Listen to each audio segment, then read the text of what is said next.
ये लफ्ज कहीं महमूद पराचा को वापस ना लेना पड़े। कौन सा दलाल आपने कह दिया। नहीं नहीं नहीं नहीं, दलाल हैं ही। हाँ। दलाल ही हैं। अरशद मदनी दलाल हैं आरएसएस के। अब ठीक है, महमूद मदनी दलाल हैं आरएसएस के।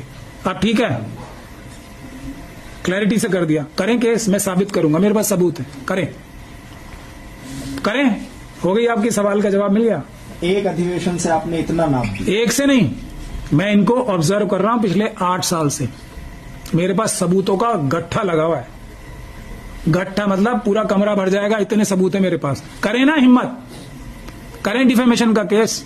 अरशद मदनी, महमूद मदनी करें। ये दोनों दलाल हैं आरएसएस के, और बाकी भी बहुत सारे दलाल हैं, लेकिन आज इन दोनों का ही बताना जरूरी है। सर, ये मदनी भतीजा और चाचा, इनकी जोड़ी और जमाते उलमा है हिंद, दोनों के सिद्धांत अलग हैं या उसी हिसाब से चला रहे हैं? देखिए, सिद्धांत तो इनके इतने अच्छे हैं जिसका आप और हम शायद अंदाजा भी नहीं लगा सकते, लेकिन ये अपने सिद्धांतों से हटके आरएसएस की दलाली कर रहे हैं।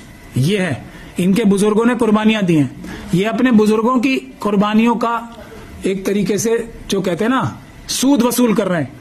वरना लोग इनकी शक्ल देखना पसंद ना करें आज, अगर ये उस खानदानों से ना आते हो तो।